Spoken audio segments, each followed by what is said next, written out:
সবাইকে জয় যিশু, হালেলুয়া, প্রেজ দ্য লর্ড। তো প্রভু যিশু নামে সবাইকে অসংখ্য অসংখ্য ধন্যবাদ। তো যিশুর আলো চ্যানেলে তোমাদের সবাইকে স্বাগত জানিয়ে তো আরও একটি ঈশ্বরের বাক্য নিয়ে মহান ঈশ্বরকে ধন্যবাদ জানাই যে তিনি তার মনোনীতদেরকে আহ্বান করেছেন ঈশ্বরের বাক্য শোনার জন্য। তো সেই জন্য ঈশ্বরকে ধন্যবাদ জানাই। তো আজকের বাক্য আমরা কার কাছে প্রার্থনা করি? হালেলুয়া। কারণ আমাদের মনে প্রশ্ন থাকে, আমরা পিতার কাছে প্রার্থনা করি না যিশুর কাছে প্রার্থনা করি না পবিত্র আত্মার কাছে প্রার্থনা করি? আমরা আসলে কার উদ্দেশ্যে প্রার্থনা করি? তো আমরা জানবো এই বাক্যের মধ্যে দিয়ে প্রভু যিশু তার বাক্যের উদ্দেশ্যে কি বলছেন। মথিলিখিত সুসমাচার 6 অধ্যায় 9 পদ কি বলছে? ঈশ্বরের বাক্য, ঈশ্বরের প্রার্থনা, যে প্রভু যিশু আমাদের যেমন প্রার্থনা করতে শিখিয়েছিলেন যে তোমরা এই মতো প্রার্থনা করিও, হে আমাদের স্বর্গস্থ পিতা, তোমার নাম পবিত্র বলিয়া মান্য হোক, তোমার রাজ্য আসুক, তোমার ইচ্ছা সিদ্ধ হোক, যেমন স্বর্গে তেমনি পৃথিবীতেও হোক।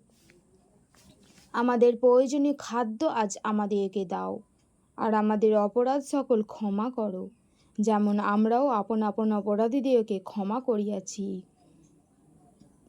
আর আমাদেরকে পরীক্ষাতে আনিও না, কিন্তু মন্দ হইতে রক্ষা করো, কারণ তোমরা যদি লোকের অপরাধ ক্ষমা করো, তবে তোমাদের স্বর্গীয় পিতা তোমাদের সকল অপরাধ ক্ষমা করিবেন। হালেলুয়া। তো ঈশ্বর এখানে প্রভু যিশু শিক্ষা দিলেন আমাদের যে আমরা পিতার উদ্দেশ্যে এখানে প্রার্থনা করছি। হালেলুয়া। তো এখানে কি আমরা সেই পিতার উদ্দেশ্যে, কারণ পিতার উদ্দেশ্যে আমরা যখন প্রার্থনা করি, তো ঈশ্বরের প্রার্থনা ঈশ্বর আমাদের শিখিয়েছেন প্রভু যিশুর কাছে এইভাবে আমাদের প্রার্থনা করতে। তো আমরা যদি দেখি পরের বাক্য, যোহন লিখিত সুসমাচার 14 অধ্যায় 13 থেকে 14 পদ।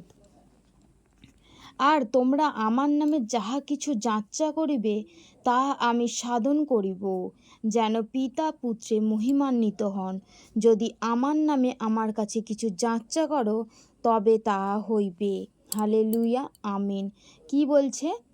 যে তোমরা আমার নামে যা কিছু যাচ্চা করিবে, যাহা কিছু যাচ্চা করিবে, মানে যা কিছু বলেনি কি এই ক্ষুদ্র জিনিস, বলেছে যা কিছু যাচ্চা করিবে আমার পিতা তোমাদেরকে তাহা দিবেন, মহিমান্বিত হন। যদি আমার নামে আমার কাছে কিছু যাচ্চা করো, তবে আমি তাহা করিব। এখানে বলছে কি যিশুর উদ্দেশ্যে আমরা প্রার্থনা করছি, কারণ যিশুর উদ্দেশ্যে কি আমরা প্রার্থনা করছি, যিশুর উদ্দেশ্যে যিশুর নাম নিয়ে আমরা প্রার্থনা করছি এখানে। তো আরও যদি দেখি রোমিও 8 অধ্যায় 26 পদ, এখানে ঈশ্বরের বাক্য বলছে, আর সেই রূপে আত্মাও আমাদের দুর্বলতায় সাহায্য করেন, কেননা উচিত মতে কি প্রার্থনা করিতে হয় তাহা আমরা জানি না, কিন্তু আত্মা আপনি অবক্তব্য আর্তস্বর দ্বারা আমাদের পক্ষে অনুরোধ করেন। কি বলছে? যে আত্মাও আমাদের দুর্বলতায় সাহায্য করেন। আত্মা দ্বারা আমরা এখানে প্রার্থনা করছি, কেননা উচিত মতে কি প্রার্থনা করিতে হয় তাহা আমরা জানি না, কিন্তু আত্মা আপনি অবক্তব্য আর্তস্বর দ্বারা আমাদের পক্ষে অনুরোধ করেন। কারণ সেই যিশুর নামে কি আছে? যিশুর নামেতেই সেই ক্ষমতা আছে।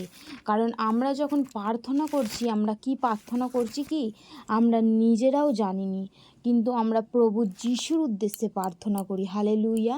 আমরা যিশুর উদ্দেশ্যে যখন আমরা প্রার্থনা করি, আমরা যখন পবিত্র আত্মা দ্বারা প্রার্থনা করি, তখন ঈশ্বর কি আমাদের মধ্যে থাকেন, ঈশ্বর আমাদের মধ্যে কথা বলেন, ঈশ্বর আমাদের মধ্যে তিনি থেকে পবিত্র আত্মা দ্বারা পরিচালনা করেন। তো সেই যিশুর নামে কি সেই ক্ষমতা আছে? যদি আমরা দেখি ফিলিপিও 2 অধ্যায় 9 পদ, ঈশ্বরের বাক্য বলছে এখানে, এই কারণ ঈশ্বর তাহাকে অতিশয় উচ্চ পদান্বিত করিলেন এবং তাহাকে সেই নাম দান করিলেন যাহা সমুদয় নাম অপেক্ষা শ্রেষ্ঠ। হালেলুয়া।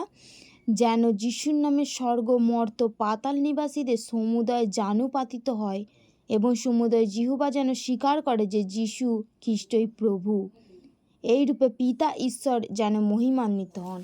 তার মানে আমরা ঈশ্বরের বাক্য দ্বারা বুঝতে পারছি যে পিতা, যিশু, পবিত্র আত্মাই কি একটাই আত্মা। কারণ আমরা যার নামেতেই প্রার্থনা করি না কেন, সেই ঈশ্বরের উদ্দেশ্যেই আমাদের প্রার্থনা করা হচ্ছে। তো হালেলুয়া, আমরা আশা করি বুঝতে পেরেছি যে আমরা কার উদ্দেশ্যে প্রার্থনা করি। কারণ সমুদয় জানুপাতিত হইবে, আর যিশুর নামে কি সর্বশ্রেষ্ঠ পিতা ঈশ্বর মহিমান্বিত হন। মানে একটাই নাম, যিশু নাম, সেই নামেতেই আমরা প্রার্থনা করি। তিনটে ধাপ রয়েছে, যেমন প্রতিটার একটা ধাপ থাকে, তেমন তিনটে ধাপ, পিতা, পুত্র এবং পবিত্র আত্মা। তো ঈশ্বরের বাক্য এতটাই। সবাইকে জয় যিশু, hallelujah, praise the Lord, Amin.